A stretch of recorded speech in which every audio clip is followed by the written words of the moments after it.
अस्सलाम वालेकुम, मैं हूं दिन इम्तियाज़ और आप देख रहे हैं तख्ती ऑनलाइन। आज हम एक ऐसे साइंटिस्ट की बात करेंगे जिनका नाम है एमी नोएदर और इन्होंने आइंस्टाइन की एक बहुत बड़ी मुश्किल हल की। लेकिन सबसे पहले हम एमी नोएदर को जानते हैं जो कि एक जर्मन साइंटिस्ट थी। 1882 से लेकर 1935 तक जिंदा रहीं। बहुत छोटी उम्र पाई लेकिन इन्होंने उसमें बहुत बड़े बड़े काम किए। इन्होंने अपनी पीएचडी 1907 में की और जो सबसे ज़्यादा शोहरत इन्होंने पाई वो अपने एक थ्योरम से पाई जिसे नोएदर थ्योरम कहा जाता है।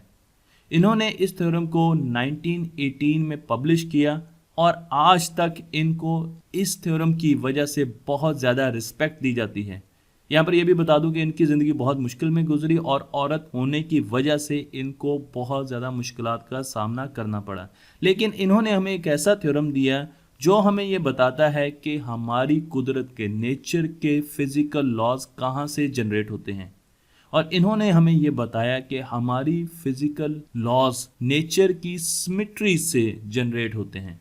तो मैं आपको एक सिंपल एग्जांपल देता हूँ। आपके पास एक मशीन है और इस मशीन में बहुत सा मैथमेटिक्स होता है, इसलिए हमने इस मशीन के अंदर नहीं जाना। इस मशीन की दो इनपुट्स हैं, एक है प्रिंसिपल ऑफ लीस्ट एक्शन, ये एक प्रिंसिपल है जिसे मैं डिस्कस करूंगा, और दूसरी है एक नेचर की सिमेट्री, कोई भी सिमेट्री हो सकती है।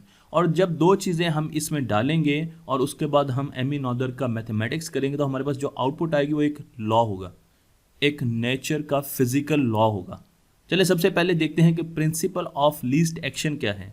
हमारी यूनिवर्स एक लेजी यूनिवर्स है। यूनिवर्स में हमेशा चीज़ें वो पाथ लेती हैं जो कि लीस्ट एनर्जी पाथ होता है। मसलन अगर आप एक मोटरसाइकिल पर जंप लगाएं तो आप हमेशा इस पैराबोलिक पाथ से लेंगे, लेकिन आप सीधे भी तो जा सकते हैं, आप इससे ऊपर भी होके आ सकते थे। फिर आखिर यही पाथ क्यों लिया गया? और इसकी वजह साइंसदानों ने जब जानी तो वो हैरान रह गए कि इस पाथ पर अगर आप किसी भी वक्त पोटेंशियल और काइनेटिक एनर्जी ऐड करके टोटल एनर्जी निकालें और किसी और पाथ पे, मसलन इसके ऊपर एक पाथ जा रहा है, उस पर भी काइनेटिक और पोटेंशियल एनर्जी ऐड करके टोटल एनर्जी निकाले तो इस पाथ की हर पॉइंट पर एनर्जी कम होगी। इसलिए नेचर ने इस पाथ को प्रेफर किया। यही वजह है कि जब हम गोल्फ खेलते हैं और हम गोल्फ को शॉट लगाते हैं तो हमारे पास एक पैराबोलिक पाथ आता है। वो सीधी क्यों नहीं चली जाती, वो बहुत ऊपर से क्यों नहीं आती? और उसकी वजह प्रिंसिपल ऑफ लीस्ट एक्शन है, जिसमें बहुत से साइंसदानों ने रिसर्च की और उन्होंने इस प्रिंसिपल को हमें दिया। ये वो प्रिंसिपल है जो एक गोल्फ और बेसबॉल की बॉल के मोशन को भी बताता है और इलेक्ट्रॉन की न्यूक्लियस के गिर्द मूवमेंट का भी हमें इल्म देता है। अब हम बात करेंगे सिमेट्रीज। तो मैं यहाँ पे दो किस्म की सिमेट्रीज को डिस्कस करूंगा। डिस्क्रीट सिमेट्री, अगर इन ज्योमेट्रिक शेप्स को आप शीशे में देखें तो आपको नजर आएगा कि ये फ्लिप हो गई है, लेफ्ट साइड राइट साइड पे आ गई है और राइट साइड लेफ्ट साइड पर आ गई। इस सिमेट्री को हम डिस्क्रीट सिमेट्री कहते हैं। बस मैं आपको यहाँ पर एक ज्योमेट्रिक शेप दिखा रहा हूँ। अगर इस ज्योमेट्रिक शेप को मैं 60 के एंगल पर रोटेट करूँ तो फिर तो ये सिमेट्रिक रहेगी, लेकिन अगर मैं 60 डिग्री से कम या ज़्यादा पर इसको रोटेट करूँ तो ये सिमेट्रिक नहीं रहेगी, इसलिए इसको डिस्क्रीट सिमेट्रिक कहते हैं।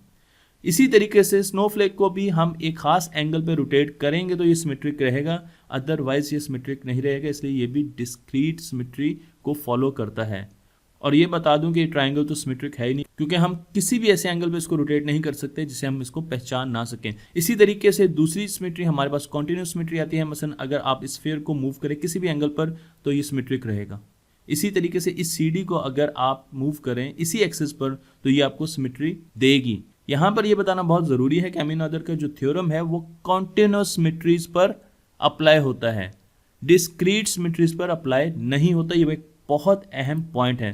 तो मैं आपको एक सिमेट्री के बारे में बता रहा हूं जो कि ट्रांसलेशन सिमेट्री है, और इसका मतलब यह है कि अगर आप बहुत छोटे हो जाएं और शहद की छत्ते पर इस जगह पर खड़े हो जाएं तो आपको हर तरफ एक जैसी चीज़ें नजर आएंगी।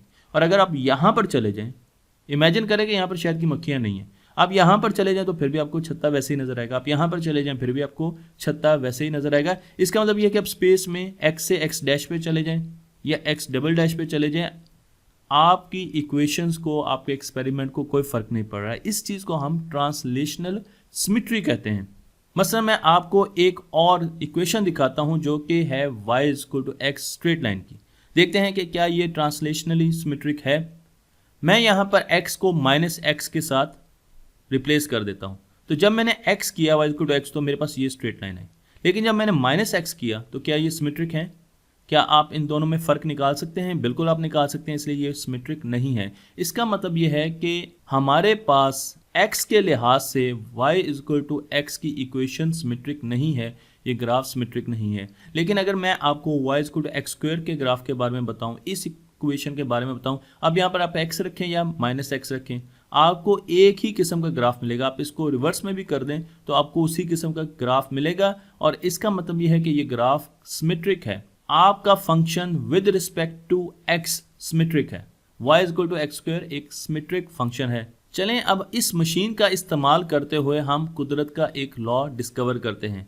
तो मेरे पास सबसे पहले इसकी इनपुट है प्रिंसिपल ऑफ लीस्ट एक्शन, और दूसरी सिमेट्री है जो कि स्पेशियल सिमेट्री है, स्पेस की सिमेट्री है। एक जगह से दूसरी जगह चले जाएं तो कोई फर्क नहीं पड़ना चाहिए। और जब इन दोनों इक्वेशंस को मैं इस्तेमाल करूंगा और बहुत मैथमेटिक्स करूंगा, तो मेरे पास जो आउटपुट आएगी वो आएगी Newton first law and second law. यही चीज़ हमें नॉर्दर ने बताया, एमी नॉर्दर ने बताया। न्यूटन फर्स्ट लॉ और सेकंड लॉ हमें बताते हैं, Newton first law and second law हमें law of conservation of momentum का बताते हैं। तो हमारे पास law of conservation of momentum आ चुका है आउटपुट पे।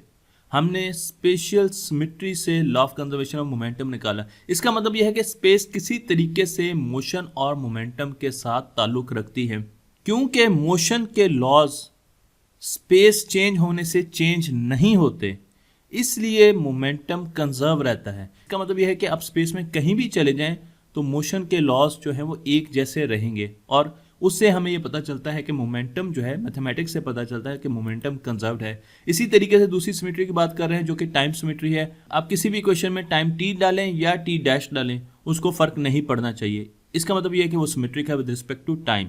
आपको मैं एक साइनोसॉइडल दिखा रहा हूँ, इस पर आप यहाँ पर खड़े हो जाएं या यहाँ पर खड़े हो जाएं, आपको कोई फर्क नजर नहीं आएगा, इसलिए ये एक टाइम सिमेट्रिक फंक्शन है। एक और एग्जांपल ले लीजिए, मसलन हमारे पास एक जैसे दो पेंडुलम है। एक को हम ले गए आज से हजारों साल पहले और दूसरे पेंडुलम को हमने रखा आज के दिन में। तो क्या आपको इनके लिए अलग अलग इक्वेशंस बनानी पड़ेंगी? क्या मुख्तलिफ टाइम पर एक्सपेरिमेंट होने की वजह से हमें मुख्तलिफ इक्वेशंस बनानी पड़ेंगी? नहीं, इस एक्सपेरिमेंट पर टाइम कोई फर्क नहीं डाल रहा है, इसलिए हम इसे टाइम सिमेट्रिक एक्सपेरिमेंट कहेंगे। तो हमने एक टाइम सिमेट्री ली और उसको दोबारा इनपुट कर दिया प्रिंसिपल ऑफ लीस्ट एक्शन के साथ। एमी नॉर्दर का मैथमेटिक्स चला, खूब चला और उसके बाद हमारे पास एक आउटपुट आ गई। और ये क्या आउटपुट आई? इस मरतबा हमारे पास फर्स्ट लॉ ऑफ थर्मोडायनेमिक्स आया, जो कि हमें ये बताता है कि एनर्जी कंजर्व्ड है। तो ये law of conservation of energy है। तो हमने law of conservation of energy को ड्राइव कर दिया प्रिंसिपल ऑफ लीस्ट एक्शन और एक सिमेट्री के साथ जो कि टाइम सिमेट्री थी। इसका मतलब यह है कि टाइम किसी तरीके से एनर्जी, वर्क, हीट, मैस इनसे रिलेट करता है। इसका कोई रिलेशनशिप है जिसको साइंटिस्ट बहुत ज़्यादा एक्सप्लोर कर रहे हैं। इसका यह भी मतलब है कि मैं एक ही एक्सपेरिमेंट एक ही ऑपरेटर्स के साथ अगर दो मुख्तलिफ टाइम में करूं तो मुझे एक ही इक्वेशन के साथ उनको एक्सप्लेन करना पड़ेगा, एक ही लॉ उनको एक्सप्लेन करेगा। उसके लिए मुझे अलग फिजिकल लॉस नहीं चाहिए। तीसरी सिमेट्री हमारे पास रोटेशनल सिमेट्री है, जिसे मैं पहले बता चुका हूं। अगर रोटेशनल सिमेट्री को हम इनपुट करें एमी नॉर्दर के इस इंजन में और प्रिंसिपल ऑफ लीस्ट एक्शन के साथ, तो हमारे पास आउटपुट पे कौन सा लॉ आएगा इस मरतबा? Law of conservation of angular momentum. तो यहां पर हमने law of conservation of angular momentum को ड्राइव कर लिया है रोटेशनल सिमेट्री के साथ।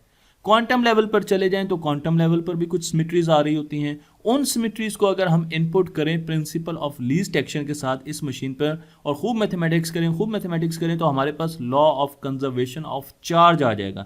तो आप देख रहे हैं कि लॉ ऑफ कंजर्वेशन आपके पास एक के बाद एक आते जा रहे हैं एमी नॉर्दर के इस मैथमेटिक्स के बाद, जिससे हमें यह पता चला कि हर कंजर्वेशन लॉज के पीछे नेचर की कोई ना कोई सिमेट्री एग्जिस्ट करती है। ये नेचर की सिमेट्रीज ही हैं जो हमारे फिजिकल लॉज को ओरिजिनेट कर रही हैं। आइंस्टाइन ने जब अपनी जनरल थ्योरी ऑफ रिलेटिविटी दी, उस वक्त law of conservation of energy पर बहुत ज्यादा जोर दिया जाता था और दिया भी जाना चाहिए था, क्योंकि law of conservation of energy और दूसरे कंजर्वेशन के लॉ से हमने बहुत ज्यादा चीजों को डिराइव किया है और उन्होंने बहुत सिंप्लीफाइड चीजें कर दी हैं हमारी अंडरस्टैंडिंग के लिए। लेकिन कुछ साइंसदानों का ख्याल था कि जनरल थ्योरी ऑफ रिलेटिविटी में एनर्जी कंजर्व नहीं रहती और उनका यह ख्याल कुछ ऐसे था कि जब भी हमसे एक गैलेक्सी दूर जाती है तो हमें मालूम होता है कि रेड शिफ्ट हो रही है। और रेड शिफ्ट का मतलब ये है कि उससे निकलने वाले फोटॉन्स की आहिस्ता आहिस्ता एनर्जी कम होना शुरू हो जाती है और वो रेड कलर के नज़र आना शुरू हो जाते हैं। इस पर मैं एक तफसीली वीडियो बना चुका हूँ। जो ही फोटॉन की वेवलेंथ ज़्यादा होती है उसकी एनर्जी कम हो जाती है और उसका कलर रेड हो जाता है। इसलिए हमें लगता है कि हमारी पूरी कायनात एक्सपेंड कर रही है और वो हमसे दूर जा रही है। गोया के इस वक्त जब आइंस्टाइन ने जनरल थ्योरी ऑफ रिलेटिविटी दी उस वक्त इस चीज़ का इदराक नहीं था, हमें मालूम नहीं था। सवाल यह है कि ये एनर्जी जाती कहाँ है? एनर्जी तो कंजर्व है, तो फिर फोटॉन की एनर्जी जो वो रेडिएट करता है वो कहाँ जाती है? इस सवाल ने बहुत से लोगों को परेशान रखा और कई लोग ये समझते थे कि law of conservation of energy hold नहीं कर रहा। इस सवाल का जवाब दिया एमी नॉदर ने। उन्होंने हमें बताया कि जनरल रिलेटिविटी में टाइम सिमेट्री ब्रेक करती है और उसकी वजह यह कि आइंस्टाइन ने जो हमें स्पेस टाइम का कॉन्सेप्ट दिया वो फ्लेक्सिबल है, वो डायनामिक है। स्पेस टाइम कंटूर चेंज होता रहता है और उसकी चेंज होने की बहुत सी वजूहत होती हैं। तो अगर वो चेंज हो रहा है तो उसमें टाइम सिमेट्री एग्जिस्ट नहीं करती और अगर टाइम सिमेट्री ब्रेक करती है तो फिर law of conservation of energy कैसे उसमें होल्ड कर सकेगा? इसीलिए एनर्जी लॉस होता है रेड शिफ्ट के दौरान जब हमारी यूनिवर्स एक्सपेंड कर रही होती है और वाइसा वर्सा हम एनर्जी गेन करते हैं डार्क एनर्जी से जिसके बारे में हमें अभी पूरा मालूम नहीं है। तो एनर्जी आ भी रही है हमारे सिस्टम में और हमारे सिस्टम से जा भी रही है, तो law of conservation of energy hold नहीं करता। इस बात पे आप थोड़े से हैरान होंगे पर मैं आपको बता दूं कि law of conservation of energy Newtonian mechanics से आया। न्यूटन की दुनिया में एनर्जी कंजर्व्ड रहती है चाहे आप कहीं भी चले जाएं। न्यूटन की दुनिया में स्पेस टाइम फिक्स था, चेंज नहीं हो सकता था। लेकिन आइंस्टाइन की दुनिया में स्पेस टाइम फिक्स नहीं है, चेंज होता है, फ्लेक्सिबल होता है। इसलिए law of conservation of energy hold करता है। लेकिन आइंस्टाइन की यूनिवर्स में law of conservation of energy एक स्पेशल केस के तौर पर होल्ड करता है और बाकी केसेस में होल्ड नहीं करता, जबकि न्यूटन के केस में वो हमेशा होल्ड करता था। यह जीनियस आइडिया हमें एमी नॉदर की टाइम सिमेट्री और उससे जनरेट होने वाले law of conservation of energy से पता चला। तो नॉदर थ्योरम ने ना सिर्फ हमें नेचर के बारे में बताया, हमें हमारी कायनात के बारे में बताया, बल्कि उन्होंने कुछ ऐसे सवालों के भी जवाब दिए जिनको ढूंढना बहुत ज़्यादा मुश्किल था। तो मुझे उम्मीद है कि आपको मेरी वीडियो पसंद आई होगी। मेरे चैनल को लाइक कीजिए, शेयर कीजिए और इस इल्म को दूसरों तक बांटिए।